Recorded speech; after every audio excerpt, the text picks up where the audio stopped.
In the early 2000s, the automotive landscape was changing. For the first time in over 20 years, the average age of a new car buyer had trended downwards, leaving automakers scrambling to capture the hearts and minds of a new generation of drivers. See, marketing towards a younger audience wasn't a new thing in the car world. Automakers had been doing that since the 50s. But the truth is, those fresh, youthful, world is your oyster campaigns were never actually aimed at young people. No. They're for the consumers that actually have enough money to buy a new car, the 40-somethings.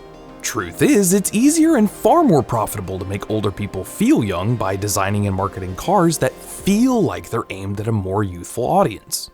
Just think back to pretty much any car commercial you've ever seen. It's all young, attractive people with brand new cars most of them could never actually afford. Honda, Nissan, Chevrolet, Ford, you name it, it's the old adage that sex sells. But Toyota decided to take a bold leap into the unknown with a pretty daring experiment. And for the second time in the brand's history, took a big gamble that this time ultimately failed. This is the story of Scion. You see, at the turn of the century, Toyota had a bit of a problem. Their cars were viewed as dependable, sensible, reliable machines, but they were boring. And while buying age across the industry was declining, average age for Toyota was on the rise. Cars like the Camry and the Solara and the Avalon had painted Toyota into a pretty geriatric corner. They were failing to resonate with younger buyers. I mean, just look at their portfolio. The most exciting thing they sold was the Celica, which had largely lost its way, no longer offering a turbocharger or all-wheel drive, and only able to muster a 0 to 60 time of 7.6 seconds at best. And the MR2, as fun and interesting as it was, by the early 2000s, its 0 to 60 performance figures had dipped into the 8s. Of course, they could have done some rebranding, but that'd be a huge risk. They could end up alienating the massive following they'd worked so hard to build. And yes, they could have created some more youthful, more affordable cars to compete with brands like Hyundai and Kia that were owning the younger buyer segment. But no, that could make the Toyota brand look cheap. So, over a long meeting between the executives and a bit too much hot sake, probably, the decision was made to spin up an entirely new brand, a whole new company built from the ground up aimed squarely at people in their teens that they could use as a testbed to play with ideas. Things like selling cars a la carte, a fixed pricing model, and including maintenance plans as standard with every new car sold. With its unique blend of affordability, customization, and cutting-edge design, Scion aimed to revolutionize the way young people connected with cars. Scion wasn't just a new brand, it represented a fundamental shift in how cars were sold. Foregoing the traditional dealership experience, Scion created a transparent, no-haggle pricing model that appealed to a generation skeptical of salespeople. Sort of like Saturn and Geo. All Scion models were shipped and sold in a single trim, and none of them could be built to order from the factory. Aside from picking paint color and wheel options, every single accessory was dealer installed. From upgraded audio to heated seats, aero kits to sports exhaust. Buyers were encouraged to customize their Scions with a wide range of factory-backed accessories, making each vehicle a unique reflection of its owner's personality. The story really begins in the late 90s, when Toyota launched a full-fledged attack to increase sales in the younger demographic. Titled Project Genesis, the idea was to take the 3 most youthful cars they sold and market them together, but separately from other Toyotas. The decision was made to group the all-new Celica, the refreshed MR2, and the newly rebadged Echo and lump them together in a sort of sub-brand. But it was a bit of a misstep. Because while the Celica and MR2 were sporty and exciting, they were both too impractical for most people to use as their only car. And the Echo, albeit aggressively priced, was too bland and reserved, tilting the sales scales back towards older folks. While Project Genesis was a failure, it taught Toyota a lot about what did and didn't work. Back to the drawing board, and just 2 short years later, the Scion brand was launched. Initially called Project Exodus, the name was changed to Scion, a word that refers to a descendant of a distinguished family. The first Scion concept cars were unveiled at the 2002 New York Auto Show.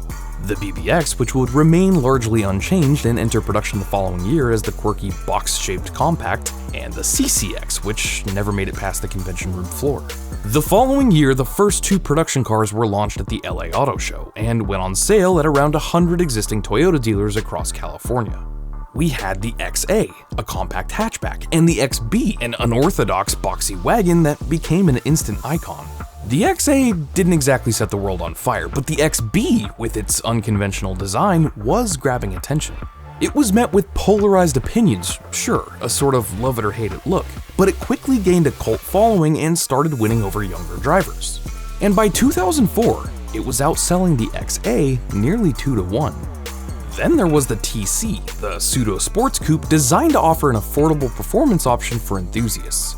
It was lower, wider, had racier design language, and in place of the 108 horsepower 1.4-liter four-cylinder found in the XA and XB, the TC was fitted with a 2.4-liter 16 valve that made 161 horsepower and 162 pound-feet of torque. By 2005, the TC had become the brand sales leader. Scion as a concept was working, and now had 918 dealerships across the country. To keep momentum going, Toyota instructed Scion to lean heavily into modern marketing, launching campaigns on social media and the young, unproven website called YouTube, whatever that is. But the craziest PR stunt they pulled off came in the form of a new company, with Scion Audio Visual, or Scion AV. Scion AV was a media company that produced records, music, videos, live concerts, and even festivals like the Scion Rock Fest. By the time Scion AV closed their doors with the death of the brand in 2016, they'd signed over 1,500 artists, and had covered the costs of producing and distributing music for all of them, taking exactly 0% of the profits along the way. With their What Moves You marketing and 3 compelling cars, Scion hit their all-time sales high in 2006, selling over 173,000 units that year. And then there was 2008. Let's talk about the speed with which we are watching this market deteriorate. Was the worst day on Wall Street since the crash of 1987. As if the world's economy imploding wasn't hard enough on automakers across the globe, redesigns of the XB and XA made it even worse. The toaster on wheels had quite literally lost its edge, and the new XD built to replace the XA was met with a lukewarm response. Sales were down to just 30% of what they were in 2006, but the brand made it through.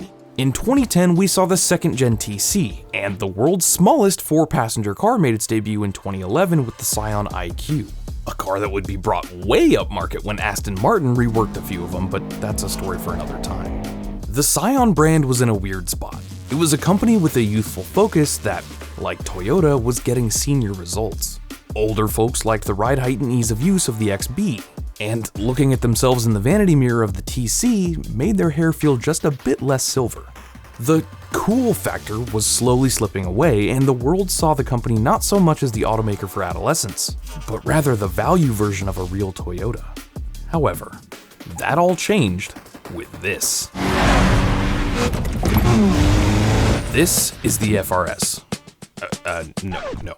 This is the FRS. A rear-wheel drive, 2-door, genuine sports car that was co-developed and ultimately manufactured by Subaru. Under the hood lies a 2-liter Boxer 4 that turns out 200 horsepower, mated to a standard 6-speed manual transmission.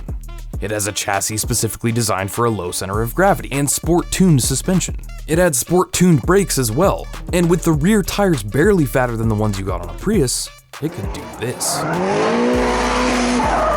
FRS was immediately praised as the king of the lightweight, budget-conscious sports cars, and hype was through the roof. But again, Scion had a problem. The FRS brought excitement in spades, and even though it was cost-aware, younger folks still couldn't afford it. The FRS was sold alongside Subaru's own version, the BRZ, and in the rest of the world it was badged a Toyota 86, a name that means something. But even with the FRS in the lineup, Scion sales continued to drop. The writing was on the wall, and finally in 2015, Toyota decided to lean into the more grown-up market and try to sell more cars to more of the people that could actually buy them. Gone were the XB and the XD and the IQ, and in their place was a badge-engineered version of the Mazda 2 with the IA and a reworked version of the Toyota Auris, now badged the IM. But it was too little, too late. The cars had failed to resonate with the buyers in the same way as the original lineup and had diluted the brand's original vision. And in 2016, the Scion brand was laid to rest. The experiment was over. And while it had yielded some success, it ultimately failed to achieve its lofty goals. Scion's remaining models were absorbed into the Toyota lineup, and the brand quietly faded from the automotive world, probably forever. Scion's story may have come to an end, but its impact on the auto industry is still felt today. The brand's innovative approach to car buying, marketing, and customer engagement laid the groundwork for other manufacturers to follow suit. Their fearless embrace of unconventional design and its dedication to youth culture serve as a reminder of the power of bold experimentation, even in an industry as old and established as the automobile.